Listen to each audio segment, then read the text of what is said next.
يسألونك ماذا أحل لهم قل أحل لكم الطيبات تم سے پوچھتے ہیں کہ کون کون سی چیزیں ان کے لیے حلال ہیں، ان سے کہہ دو کہ سب پاکیزہ چیزیں تم کو حلال ہیں۔ They ask thee, O Muhammad, what is made lawful for them? Say, all good things are made lawful for you. الحمدللہ رب العالمین والصلاة والسلام علی رسولہ محمد وعلی آلہ واصحابہ اجمعین، اما بعد۔ آج سے ہم انفرادی طور پر، یعنی مسلمان کی جو انفرادی زندگی ہے اس کو ہم نے دیکھنا ہے کہ وہ انفرادی طور پر کس طرح حلال اور حرام کے درمیان تمیز کرے۔ شریعت نے اس معاملے میں بھی بہت کچھ ہم انسانوں کو اور خاص طور پر ایک ایک مسلمان کو بہترین تعلیمات دی ہیں۔ تو آج کا ہمارا ٹاپک ہے کہ مسلمان کی انفرادی زندگی میں حلال اور حرام۔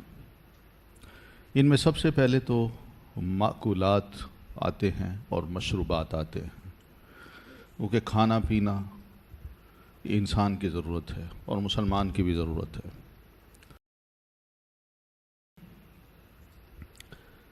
تو اس سلسلے میں اصول ایک یہ ہے جو ہم مسلمانوں کو ہر وقت یاد رکھنا چاہیے کہ ہم مسلمان ہیں اور اس دین پر جم جانے والے ہیں۔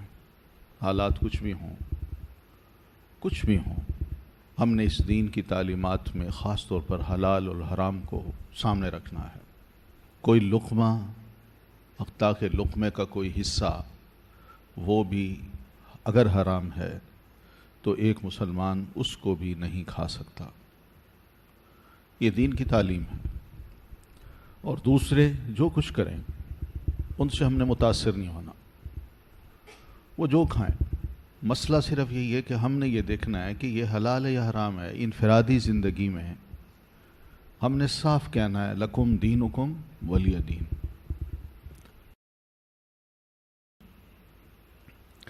کہ تمہارے لیے تمہارا دین اور میرے لیے میرا دین۔ بس اس چیز کو ہم نے سامنے رکھ کے اسی اصول کو اپنا کے کھانے پینے کی چیزیں جو ہیں ان میں ذرا یہ تمیز کرنی ہے۔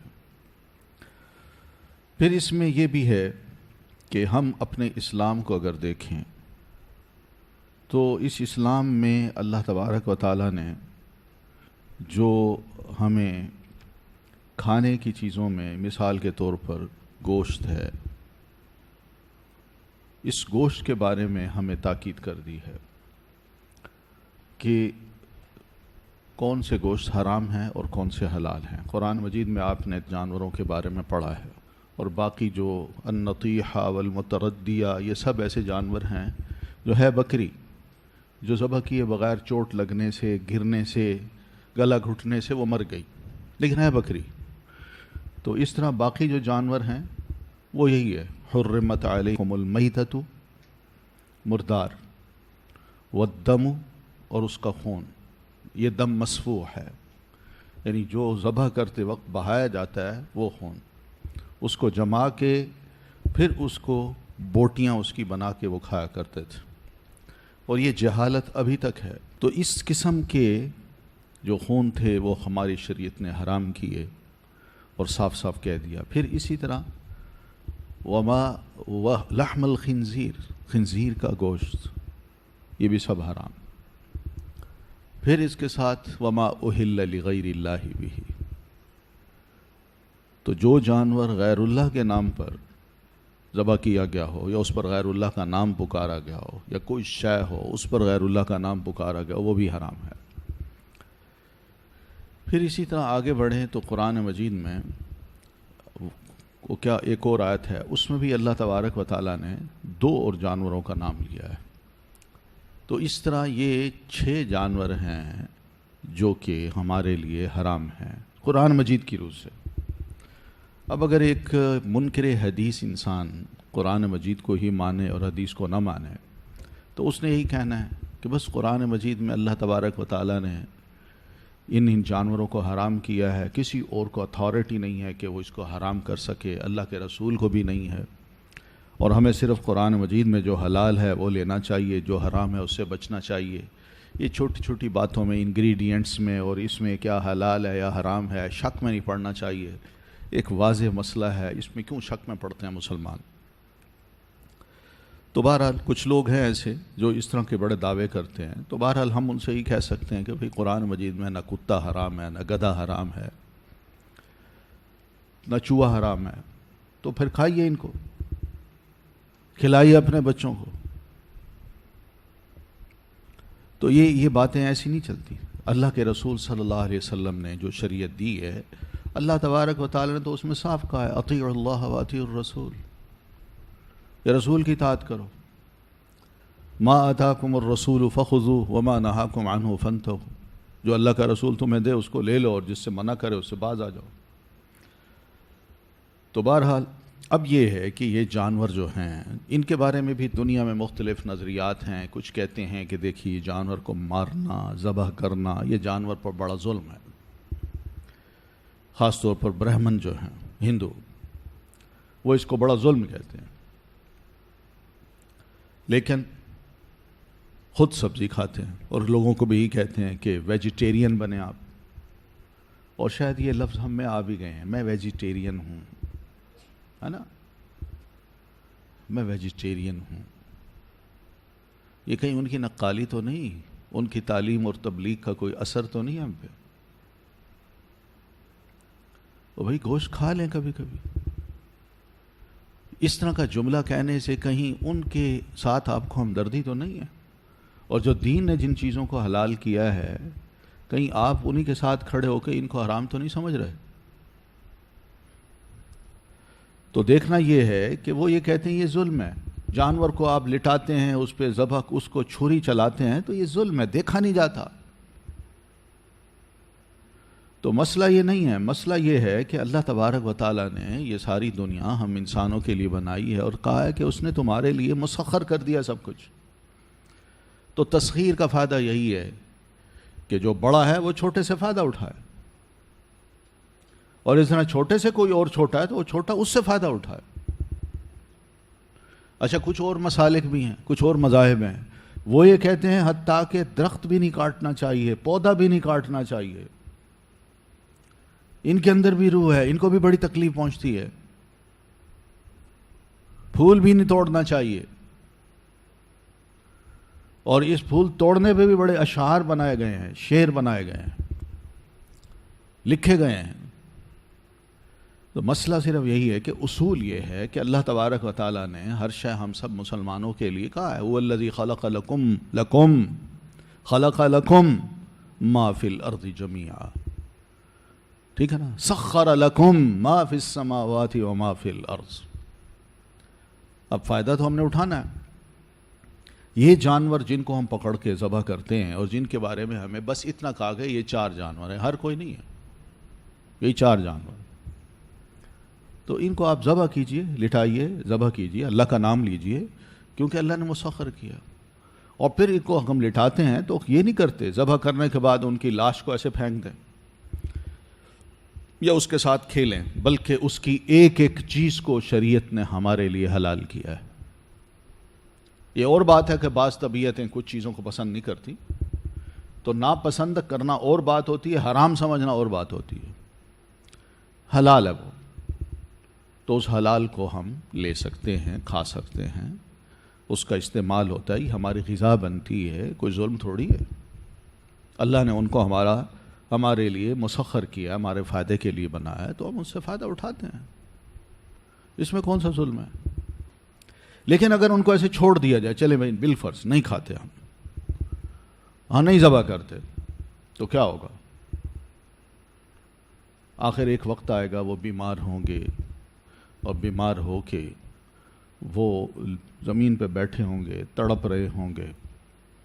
اور بعض بیماریاں ایسی ہوتی ہیں کہ ان کو اتنی تکلیف ہوتی ہے، جانور ہیں، اتنی تکلیف ہوتی ہے جو شاید ذبح کرنے سے نہ ہوتی ہو. آپ صلی اللہ علیہ وسلم تو یہ فرماتے ہیں کہ جب کسی جانور کو تم ذبح کرو تو اپنی چھری کو تیز کر لو، اور جب گلے پہ چلاؤ تو تیزی سے وہ پھر جائے، تو اس کا فائدہ کیا ہوگا کہ وہ اپنے جانور کو آرام پہنچائے گا. وہ زیادہ تڑپے گا نہیں. لیکن ان کو ایسے اگر چھوڑ دیں تو کیا نتیجہ نکلے گا؟ اور ویسے ہی مر جائیں تو کیا فائدہ؟ کس نے اس کا ان کی زندگی کو یہ لکھوا کے تو نہیں آئے یہ جانور. لیکن اگر ان کا اس طرح استعمال ہو جائے تو یہ ظلم کون سا ہے؟ پھر یہ ہے کہ ان جانوروں میں بھی جو اصول ہے وہ یہی بتایا کہ جن جانوروں کے دانت ہیں اگلے اور ان دانتوں سے وہ اپنے شکار کو پکڑتا ہے، پنجے سے پکڑتا ہے اور اس کو چیرتا پھاڑتا اور پھر کھاتا ہے، تو یہ چاہے پرندہ ہو یا جانور ہو، یہ سب وحشی ہیں. وحشی جانور نہیں کھانا ہے. ٹھیک ہے، یہ بھی ایک اصول ہے. نبی علیہ الصلوۃ والتسلیم فرمایا کل ذی ناب من السباع الا لا یحل لکم کل ذی ناب من السباع. کوئی جانور جو ذی ناب ہے، ذی ناب کا مطلب یہاں دو پہلو میں دو بڑے بڑے دانت ہوتے ہیں، تو وہ ان سے اپنے شکار کو پکڑتا ہے اور پھر چیرتا پھاڑتا ہے. درندوں میں یہ جانور حرام ہے. آپ فرماتے ہیں حلال نہیں ہے. تو اسی طرح پرندوں کے بارے میں فرمایا کہ جو پکڑتا ہے اپنے پنجوں سے اور پھر اس کو چونچ مار کے اس کو اور زخمی کرتا ہے اور پھر اس کے بعد اسی کو چیر پھاڑ کے کھاتا ہے. گوشت خور پرندہ، گوشت خور جانور یہ حرام ہے. تو اس لیے یہ کوئی ظلم نہیں ہے، کوئی زیادتی نہیں ہے. تو یہاں ایک اصول بس یہی رکھیے یاد کہ کون سے جانور یا پرندے ہمارے لیے حلال ہیں اور کون سے جانور اور پرندے ہمارے لیے حرام ہیں. ٹھیک ہے. پھر ایک مسئلہ یہ آتا ہے کہ مردار کس کو کہتے ہیں؟ حرمت علیکم المیتہ، حرم علیکم المیتہ. یہ مردار کیا ہوتا ہے؟ مردار وہ جانور ہوتا ہے کہ جو مثال کے طور پر آپ نے رات کو گھر میں بکری باندھی، سو گئے، صبح اٹھا تو مری پڑی تھی، اس کو ذبح نہیں کیا گیا، نہ کیا جا سکا، مر گئی. تو بغیر ذبح کی ہوئی بکری مر گئی ہے تو وہ میتہ ہے. ٹھیک ہے. تو یہ میتہ وہ جانور ہے جو حلال تھا ہمارے لیے مگر ذبح نہیں ہو سکا، خود بخود مر گیا، تو اب وہ اس کی لاش جو ہے یہ ہمارے لیے حلال نہیں ہے. تو پھر اس کی کیا چیز حلال ہے؟ صرف آپ نے فرمایا کہ اس کی کھال لے لو، اس سے تم فائدہ اٹھاؤ. اور آپ کا یہ ارشاد ہے کل اہاب اذا دبغ فقط طہرا. ہر وہ چمڑا جو جانور کا ہوتا ہے اس کو جب کاٹ کے چھیل کے جانور کے چمڑے کو الگ کر دیا جاتا ہے اور پھر اس کو کیمیکلز میں ڈال کے اور اس کو سکھا کے اس کی بدبو ختم کر کے یا نمک لگا کے اس کو سکھا دیا جاتا ہے، تو اس کا استعمال جائز ہے، وہ پاک ہے. بس باقی گوشت اس کی کوئی شے پاک نہیں ہے. یہ آپ نے فرمایا ہلا دبغتموہ. تو یہ الفاظ ہیں حدیث کے. تو ایک تو میتہ یہ ہے. پھر ایک میتہ وہ بھی ہے جو جانور پانی کے اندر جیتا ہے، وہیں رہتا ہے، وہیں پھلتا ہے، وہیں پھولتا ہے. اس کو زندہ ہم پکڑتے ہیں اور ٹوکری میں ڈال دیتے ہیں. اب یہ پھڑک، اس کو ذبح کرنے کی ضرورت نہیں، یہ پھڑک پھڑک کے وہیں مر جاتا ہے پانی کا جانور. اس کو ذبح نہیں کیا، کچھ بھی نہیں کیا، چھری چلائی نہیں، بس اس کو پکڑ کے ٹوکری میں ڈال لیا یا بوری میں ڈال دیا یا پانی سے نکال کے باہر پھینک دیا اور وہاں وہ پھڑک پھڑک کے مر گیا. اب یہ ذبح نہیں کیا گیا تو یہ میتہ ہے. یہ جانور پیارے نبی علیہ الصلوۃ والتسلیم فرماتے ہیں حلال ہے. تو اس لیے آپ نے فرمایا هو الطہور ماؤہ والحل میتتہ، سمندر کا پانی جو ہے وہ پانی اس کا پاک ہے اور پاک کرنے والا ہے، اور اس کا مردار جو ہے وہ حلال ہے۔ اس کا مردار سے مراد جو جانور پانی کے اندر جیتا ہے، پانی کے بغیر جی نہیں سکتا، تو ایسا جانور جو ہے وہ اگر باہر نکال دیا جائے، اس کو ذبح کرنے کی ضرورت نہیں ہے، وہ خود بخود حلال ہے، ٹھیک ہے۔ لیکن جو جانور پانی کے اندر بھی جیتا ہے اور پانی کے باہر بھی جیتا ہے، تو ایسا جانور حلال نہیں ہے۔ وہ کون سا جانور ہے؟ کچھوا ہے، ٹھیک ہے، کچھوا ہے۔ اچھا، ایک کیکڑا ہوتا ہے، کیکڑا جو ہے وہ بھی زیادہ دیر پانی سے باہر نہیں رہ سکتا، وہ بڑی تیزی کے ساتھ آتا ہے اور آ کے اپنے انڈے دیے خشکی میں ہی، اور تیزی سے پانی کے اندر چلا گیا، غائب ہو گیا، بس اتنا کچھ ہوتا ہے۔ پھر اس کے بعد یہی انڈے کچھ دنوں کے بعد جب بچے دیتے ہیں تو وہ بھی پھیلے ہوئے ہوتے ہیں ہر طرف سمندر کے کنارے۔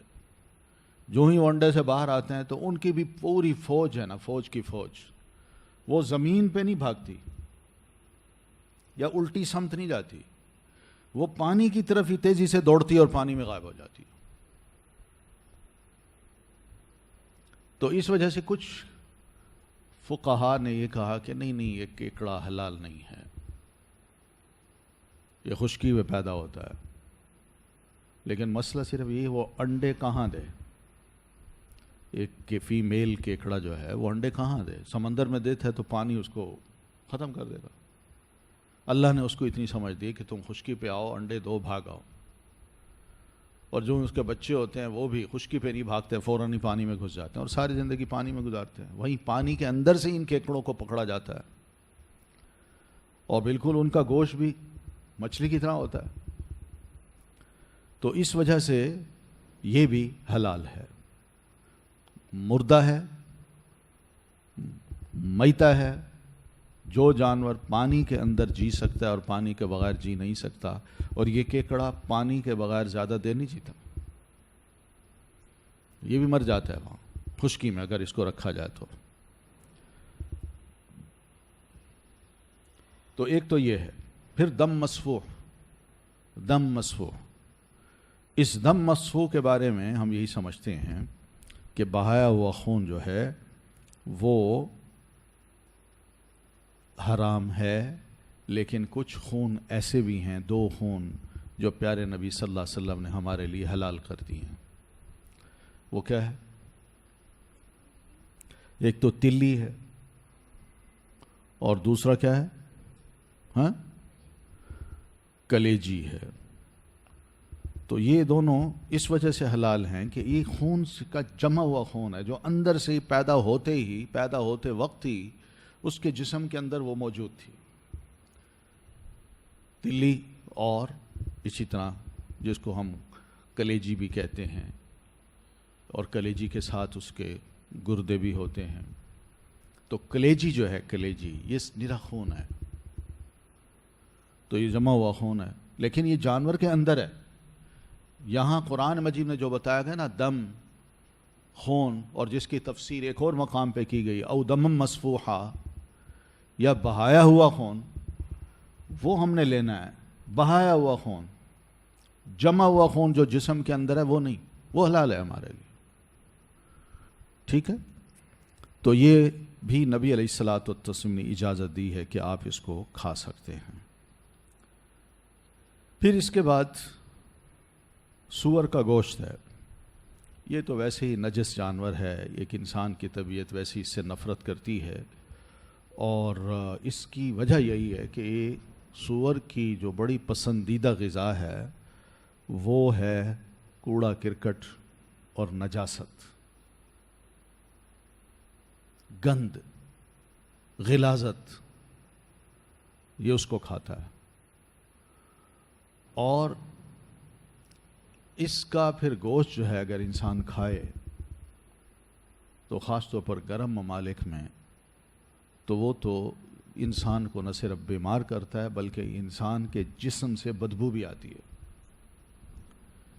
اسی وجہ سے جو لوگ سور کھاتے ہیں نا، چاہے ٹھنڈے علاقے کے ہوں یا گرم علاقے کے، ٹھنڈے علاقے کے بھی لوگ ہیں نا وہ سور کھاتے ہیں، اگر وہ 10 دن نہ نہائیں، کچھ دن نہ نہائیں، تو ان کے اندر سے جو سمیل آتی ہے وہ بھی ناقابل برداشت ہوتی ہے. تو بہرحال ایسے گوشت کو کھانے سے میڈیکل یہی کہتی ہے کہ اس کے جسم کے اندر کیڑے ایسے پیدا ہوتے ہیں جو بڑے مہلک ہوتے ہیں، پھر انسان کو ہلاک کر دیتے ہیں، اس کے اندر مختلف قسم کی بیماریاں پیدا ہوتی ہیں. تو بہرحال اکثر جو ریسرچر ہیں جنہوں نے سور پہ ریسرچ کی ہے وہ یہ بھی کہتے ہیں کہ سور کا گوشت کھانے سے انسان کی غیرت ختم ہو جاتی ہے. تو یہ حکمت ہے، اللہ تعالیٰ نے ہمیں جو بتایا نا یہ بالکل درست فرمایا ہے. اور پھر جو ریسرچ ہے اس پہ ہو رہی ہے، پتہ نہیں معلوم نہیں فیوچر میں کیا کچھ ہو. تو اس لیے مسلمان تو الحمدللہ سارے غلط کام کر لے گا لیکن سور کا گوشت نہیں کھائے گا. پھر اس کے بعد ما اہل لغیر اللہ بہ کا مسئلہ ہے. ما کا لفظ جو ہے نا، من اور ما، یہ اس کی بحث بڑی ہے ہماری اصول فقہ کی کتابوں میں، گرامر میں بھی.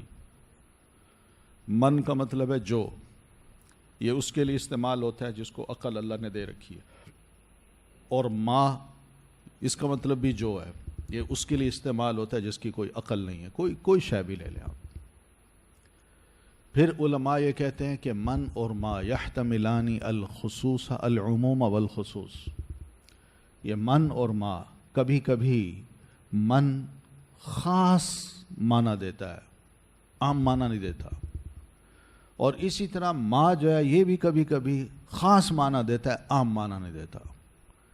وہ جو جملے کا سیکوینس ہے اور اس میں اس لفظ کا جو استعمال ہے وہاں سے اندازہ لگایا جا سکتا ہے کہ یہاں خاص ہے کہ عام ہے. جیسے مثلا امن خلق السماوات والارض، یا کون ہے جس نے پیدا کیا آسمان اور زمین کو. اب یہ من کا جو لفظ ہے یہ کس کے لیے؟ اللہ تعالیٰ، یہ اللہ تعالیٰ کے لیے، تو خاص ہو گیا. ہاں ٹھیک ہے. پھر اسی طرح لہو ما فی السماوات و ما فی الارض، یہاں ما کا لفظ کیا ہے؟ عام ہے. یہ جو کچھ زمینوں اور آسمان میں ہے وہ اسی کا ہی ہے. ٹھیک ہے. تو بہنی اسی طرح ہم نے یہ دیکھنا ہے وما اہل، اور جو کچھ بھی، چاہے وہ زندہ ہے، مردہ ہے، کھانے کی چیز ہے، پینے کی چیز ہے، اور دوسری بات یہ ہے کہ وہ جامد ہے یا لیکوڈ ہے، یا پھر اسی طرح میٹھی ہے، پھیکی ہے، کڑوی ہے، کچھ بھی ہے. ٹھیک ہے. جو چیز کہ اس پر غیر اللہ کا نام پکارا گیا ہے بس وہ بھی حرام ہے. سمجھ آ گئی نا؟ اس میں سب چیزیں آ گئیں جو کبھی کبھی انسان یہ سوچتا ہے کہ معلوم نہیں یہ حلال ہے یا حرام ہے. اصول یاد رکھیں، انشاءاللہ آپ کو فیوچر میں یہ کام دیں گے. تو یہ بات ذہن میں رکھیے کہ کوئی کسی کے کہنے سے آپ یقین نہ کریں اور نہیں جی ہم نے تو اللہ کے لیے دیا ہے. اگر اللہ کے لیے دیا تھا یا دینا ہوتا ہے تو پھر آپ ایک تاریخ کیوں فکس کرتے ہیں؟ آپ 11ویں کی بجائے 10ویں کو دے دیں، یا اسے کہیے بھائی آج میں نہیں لیتا، آج کسی اور کو دے دو، کل مجھے دے دینا. کہ نہیں آج ہی دینا ہے اور یہی دینا ہے. تو یہ جو اس سے پتہ چلتا ہے کہ فطور یہاں ہے، نیت کی خرابی ہے. ورنہ یہ دن فکس کیے بغیر کوئی بھی دیتا ہے تو اس کی بات پہ یقین کیا جا سکتا ہے. ہاں بھائی ٹھیک ہے، یہ اللہ کے لیے دیا، یہ صدقہ ہے، تو بس ہم کر رہے تھے، ہم نے کہا نیکی کمائیں تو آپ بھی کھائیے، ٹھیک ہے کھا سکتے ہیں، لیکن جب ایک دن مقرر کر لیا جاتا ہے نا تو خرابی وہاں آتی ہے. تو اس لیے وما اہل لغیر اللہ میں یہ سب چیزیں آ گئیں. 4 کی یہ تفصیل یہاں ہے اور 2 کی آگے آ گئی ہے، جو المنخنقہ والموقوذہ والمتردیہ والنطیحہ، یہ سب کے سب کیا ہیں؟ بکری سے تعلق رکھتے ہیں اور یہ مردار میں آتے ہیں. تو مردار کو اللہ تعالیٰ نے کیوں حرام قرار دیا ہے تو وہ میں بتا چکا ہوں. پھر اس کے بعد وما اہل لغیر اللہ بہ میں ایک تفصیل قرآن مجید میں اور جگہ یہ بتائی گئی ہے، وما ذبح علی النصب، جو آستانوں پہ ذبح کیے جاتے ہیں. آستان کس کو کہتے ہیں؟ کوئی ایسی جگہ جہاں لوگ عبادت کے لیے اکٹھے ہوں، مگر اللہ کی نہیں، کسی اور کی. وہاں میلے ٹھیلے ہوں، ٹھیک ہے، وہاں میلے ہوں، ٹھیلے ہوں، جس کو آج کل ہم نے نام دے دیا عرس. عرس کا مطلب کیا ہوتا ہے جانتی ہیں نا؟ عروس، عریس، سنا نا نام؟ عرس کا مطلب شادی ہے، خوشی. تو عروس کہتے ہیں کس کو؟ دلہن کو، اور عریس کہتے ہیں دلہا کو. تو یہ اسی سے عرس نکلا ہے. بھائی اس کا شادی سے کیا تعلق ہے؟ بھائی کس کی شادی آپ کر رہے ہیں؟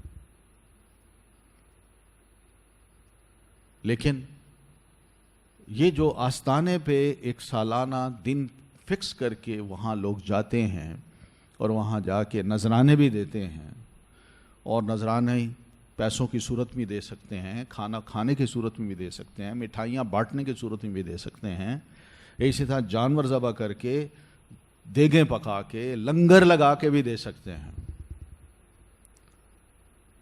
تو یہ سب اسی میں ہی آتے ہیں، وما ذبح علی النصب، کیونکہ وہاں اللہ کی عبادت نہیں ہو رہی. بھائی وہاں کوئی مسجد نہیں ہے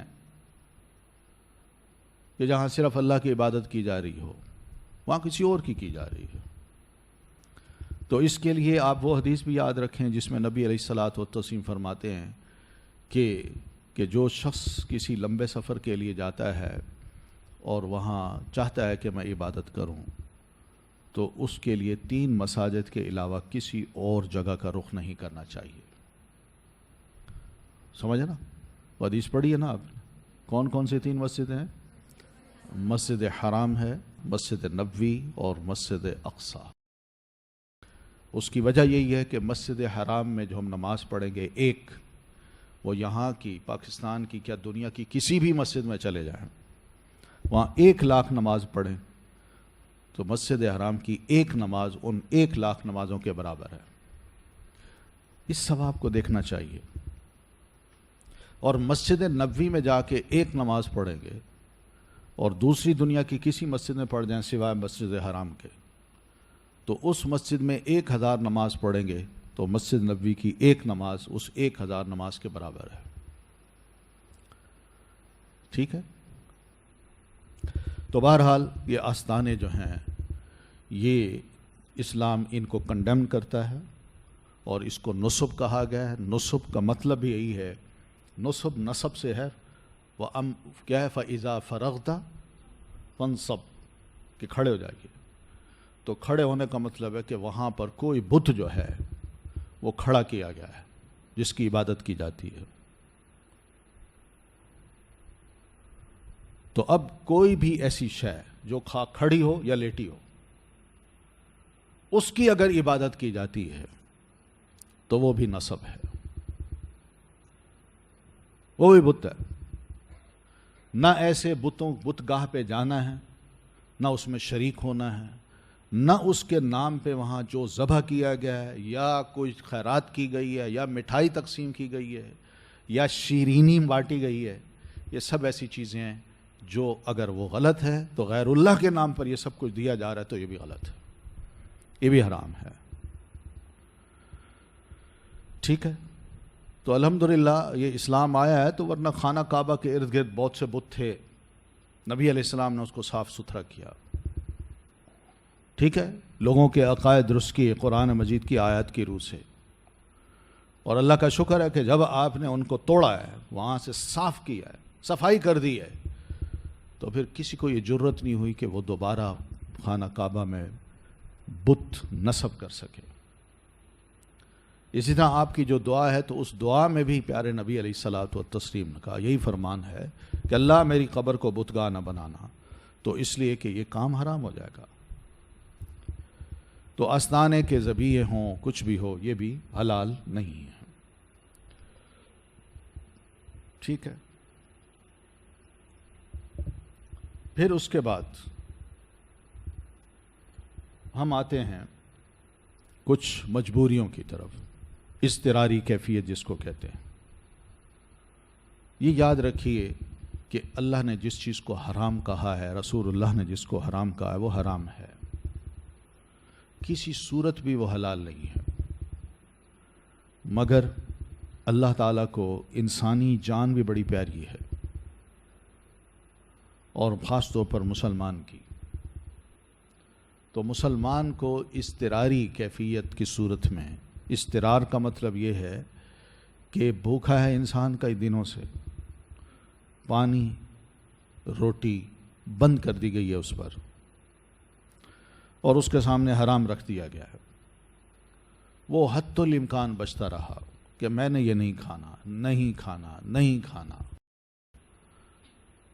4 دن گزر گئے، 10 دن گزر گئے، 20 دن گزر گئے، وہ سوکھ کے کانٹا ہو گیا.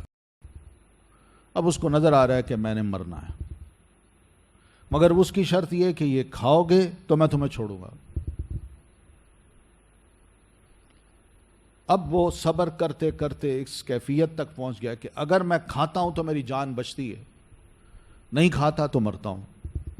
تو یہاں ایسے شخص کو دین اجازت دیتا ہے کہ بھئی تم یہ کھا لو، تمہاری اضطراری کیفیت ہے، مگر یہ یاد رکھو غیر باغن ولا عادن.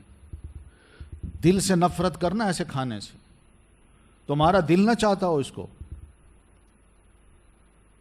یہ یاد رکھنا. غیر باغن، تمہارا دل اس سے نفرت کرتا ہو، تمہارا دل سے چاہتا نہ ہو.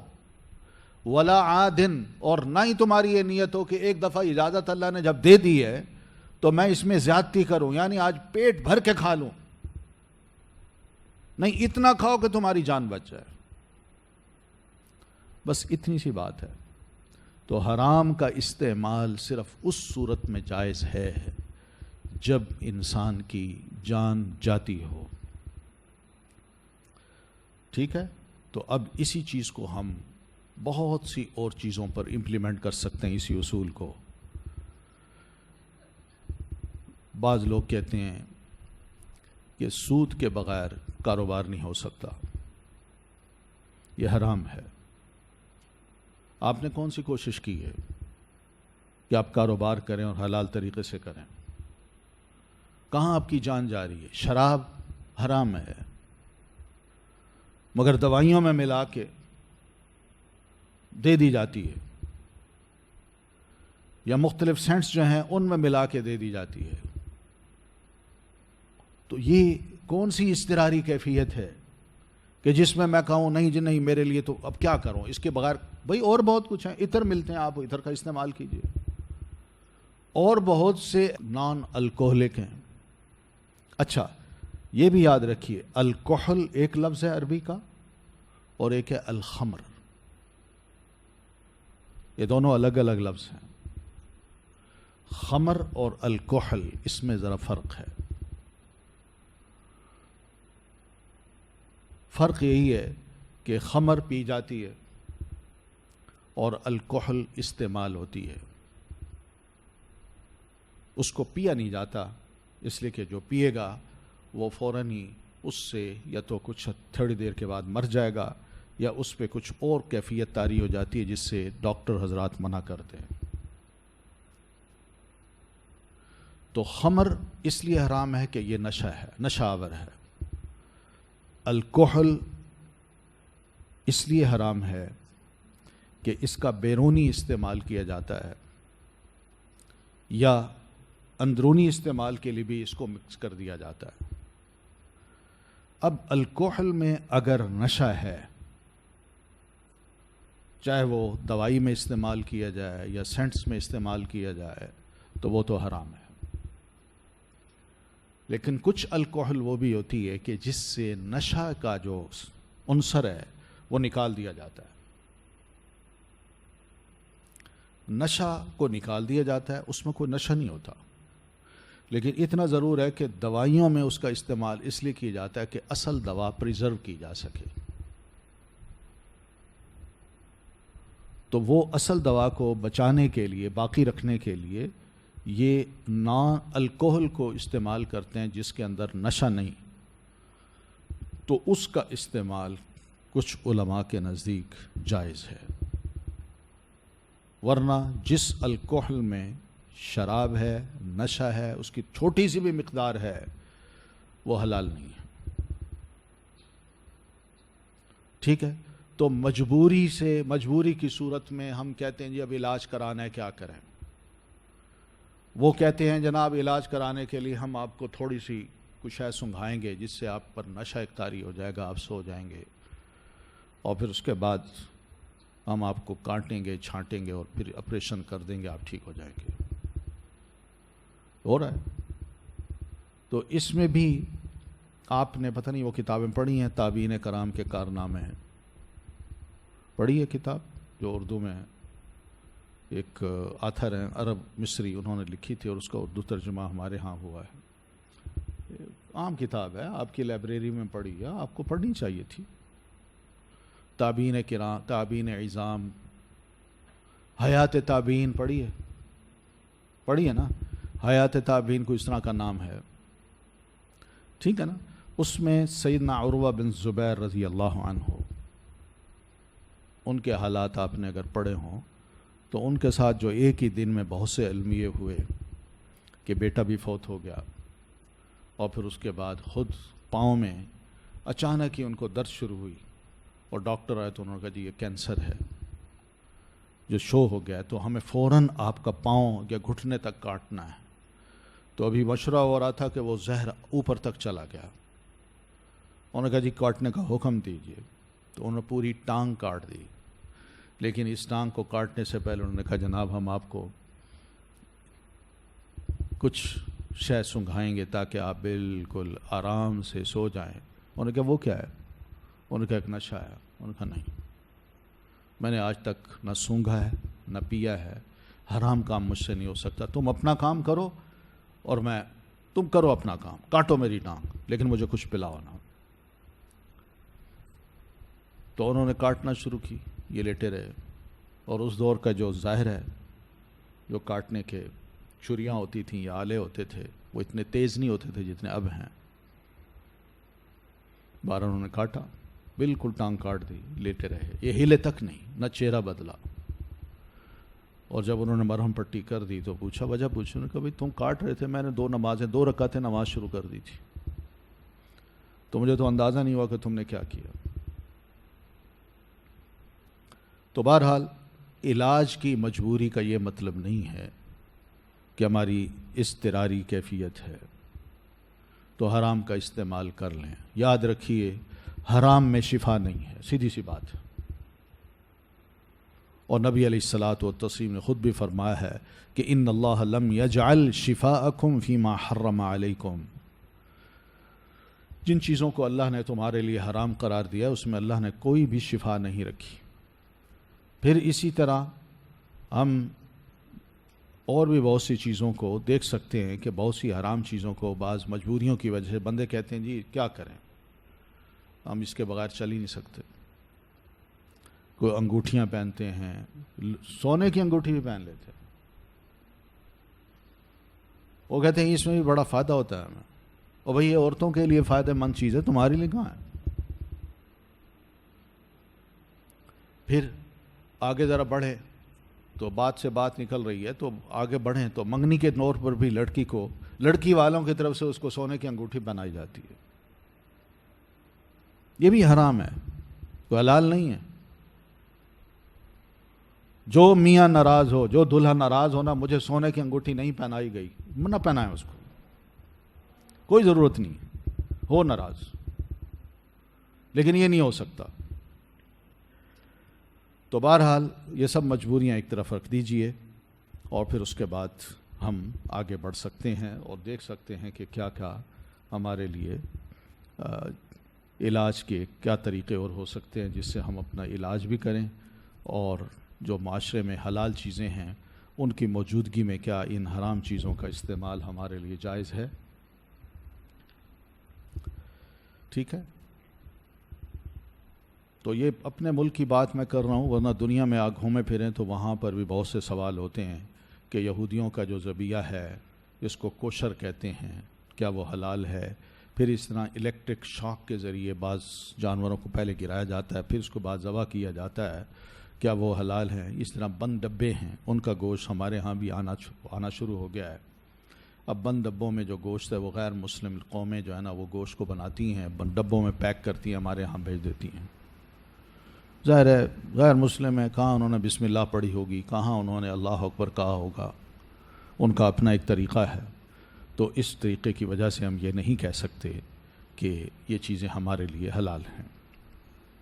ٹھیک ہے، باقی رہا یہ کہ قرآن مجید میں اللہ تعالیٰ نے اہل کتاب خواتین کو، ان سے مسلمانوں کو کہا کہ تم شادی کر سکتے ہو ان سے، مگر یہ نہیں ہو سکتا کہ ایک مسلمان خاتون کی شادی اس سے کی جائے.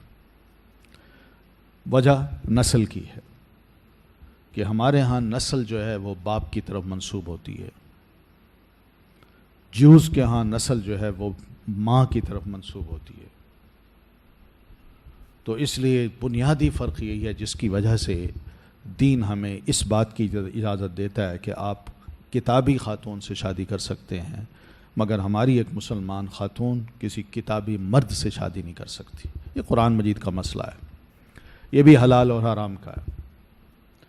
اب ٹرینڈ یہ بن گیا ہے کہ لوگ جو ہے نا بس میڈیا میں آ کے نا اپنے آپ کو بس اس طرح پیش کر رہے ہیں جیسے ہم سب سے بڑے مسلمان ہیں. میری ماں ہندو ہے تو باپ مسلمان ہے، میرا شوہر ہندو ہے تو میں مسلمان ہوں، یا میری بیوی مسلمان ہے تو شوہر بس اس طرح کی الٹ چیزیں جو ہے نا وہ بڑی عام ہوتی جا رہی ہیں.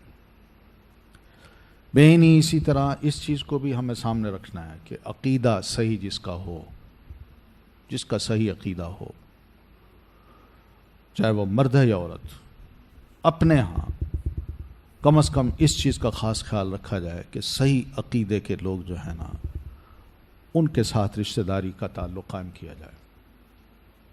جن کے عقائد درست نہیں ہیں، خرافات ہیں ان کے ہاں، بدعات ہیں، نفرتیں ہیں صحابہ کرام کے خلاف، ان کو مسلمان نہیں سمجھتے اور بڑی حرام چیزوں کو حلال سمجھتے ہیں، ان سے ذرا بچنا چاہیے. اس کی کوئی اجازت نہیں ہے، اس لیے کہ اس کے اثرات وقتی طور پر تو محسوس نہیں ہوتے، لیکن بعد میں جب سارے حالات بدل جاتے ہیں تو اس وقت انسان سوچتا ہے کیا ہو گیا. اور یہ سب جس طرح ایک ثواب جاریہ ہوتا ہے اسی طرح یہ گناہ جاریہ بن جاتے ہیں. ہم ثواب جاریہ کے تو قائل ہیں نا، صدقہ جاریہ، لیکن گناہ جاریہ کے بھی قائل ہونا چاہیے. ایصال ثواب کے اگر قائل ہیں تو ایصال گناہ کے بھی ہم قائل بنائیں. ہر وقت خوش فہمی میں نہ رہیں. باقی مجوسی جو ہیں، یہی جو آتش پرست ہیں، ان کے بارے میں ہمیں یہی کہا گیا ہے کہ ان کے ساتھ معاملہ اس طرح کرو جیسے اہل کتاب کے ساتھ کرنا ہے. یعنی جو ہدایات اللہ تعالیٰ نے اہل کتاب کے بارے میں ہمیں دی ہیں، ہم آتش پرستوں کے بارے میں بھی انہی ہدایات کو کے مطابق چلیں گے. آتش پرست جو لوگ ہیں بہت دنیا میں اب کم ہو گئے ہیں، بلکہ یہ مذہب کچھ عرصے تک مٹنے والا بھی ہے. ایک تو یہ دعوتی مذہب نہیں ہے، نسلی ہے، اور اس نسلی مذہب کی وجہ سے ان میں بہت کم لوگ اب باقی رہ گئے ہیں، اور آہستہ آہستہ یہ ختم ہوتے چلے جا رہے ہیں. پھر اس کے بعد ایک اہم بات یہ ہے کہ جو چیز غائب، نظروں سے غائب ہو، ہمیں نظر نہ آتی ہو، تو اس کے بارے میں ہم تفتیش نہ کریں، زیادہ کھودیڑ نہ کریں. حدیث میں آتا ہے کہ کچھ لوگ نبی علیہ الصلاۃ والتسلیم سے یہ پوچھ بیٹھے، کہنے لگے اللہ کے رسول کچھ لوگ ہمارے پاس گوشت لے کے آتے ہیں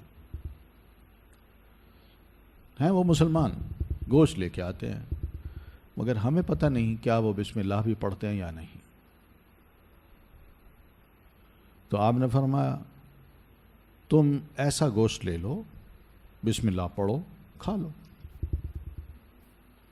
بس۔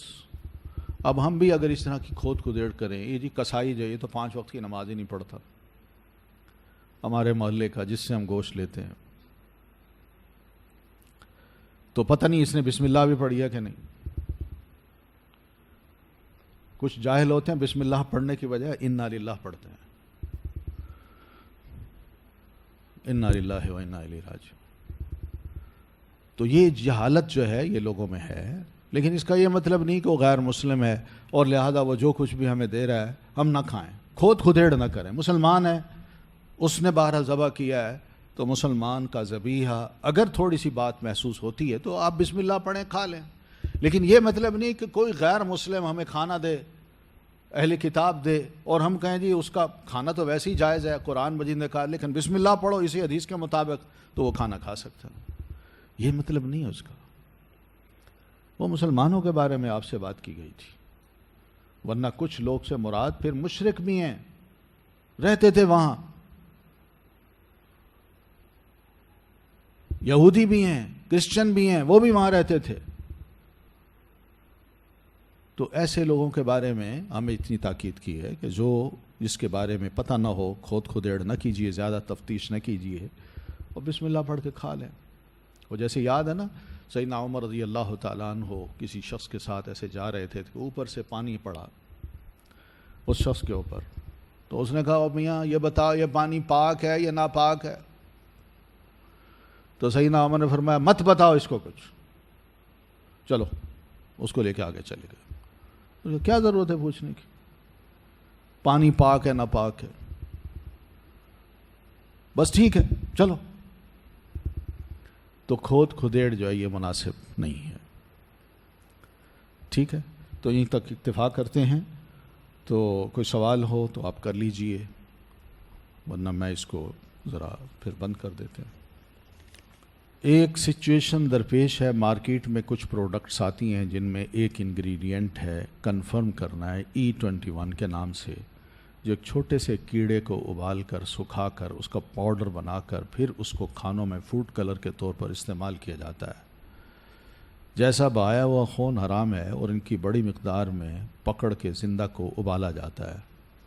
اب ان کی کیفیت تو مکمل بدل گئی، ابالنے، سکھانے، پاؤڈر بنانے سے ہم نے پڑھا ہے جس کی کیمیائی حالت بدل جائے اس کا حکم بھی بدل جاتا ہے۔ تو یہ جن کھانوں میں استعمال ہو وہ حلال ہیں؟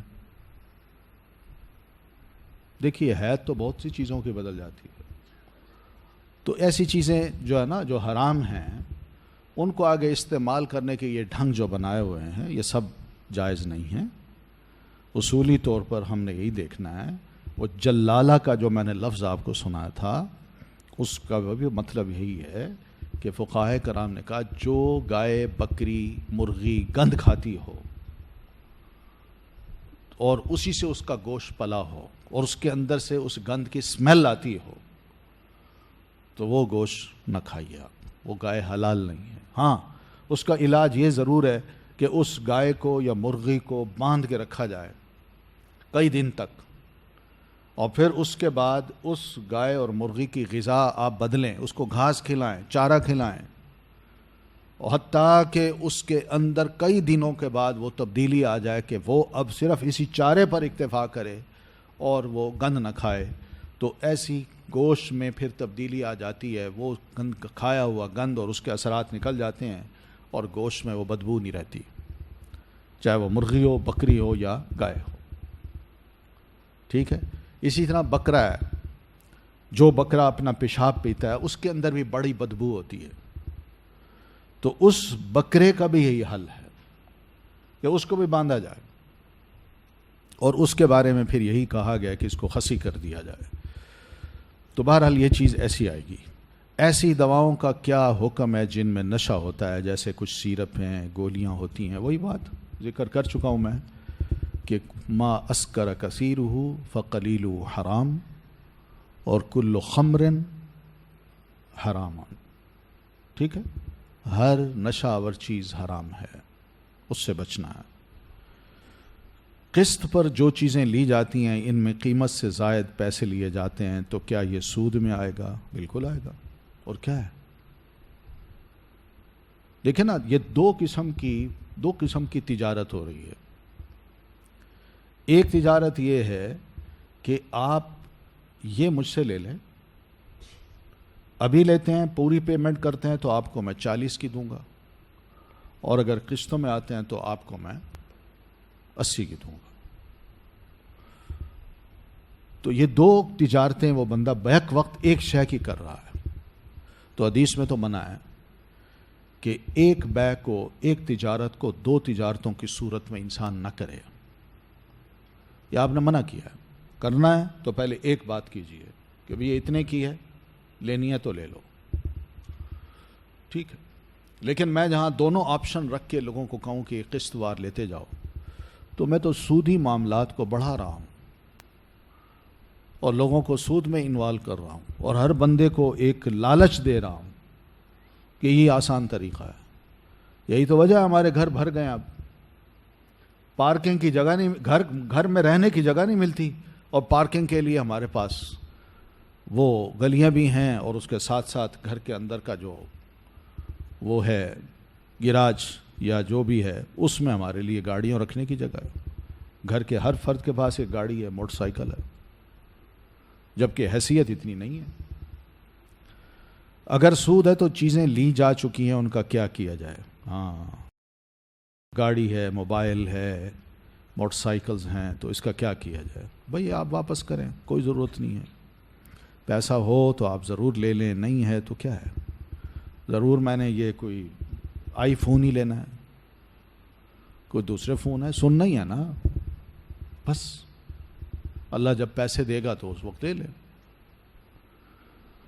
تو اس طرح اصل مسئلہ یہ کہ خواہشات ہیں، ہماری خواہشات بڑھتی جاتی ہیں، اور ان خواہشات کو اگر دیکھیں، افمن اتخذ الہہ ہواہ، تو یہ تعجب کا جملہ ہے جس میں کہا کہ کیا اس شخص کا حال تم دیکھ سکتے ہو کہ جس نے اپنی خواہشات کو اپنا معبود بنا لیا ہو، کہیں وہ ٹکتا ہی نہیں ہے۔ ایک شے ہوگی، اس کی ناقدری کرے گا، وہ کہے گا نہیں مجھ سے اب یہ شے لینی، مجھے یہ نہیں چاہیے۔ جب وہ آئے گی تو کہے گا اس سے بہتر آ جائے گا کہ مجھے یہ نہیں چاہیے، مجھے وہ چاہیے۔ یہ خواہشات کا دور ہے، ابھاری جاتی ہیں خواہشات۔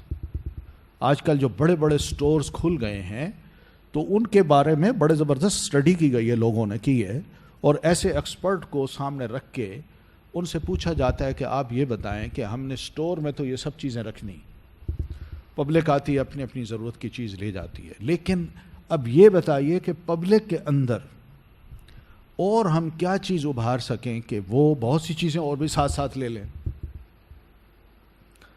انہوں نے کہا جی کاؤنٹر کے پاس نا آپ 2-4 سٹینڈ کھڑے کر کے اس میں چاکلیٹس، اس میں گمز، اس میں یہ چیزیں وہ چیزیں وہ ساری ڈالتے ہیں، اور یہ آپ کو 100% نفع دیں گی۔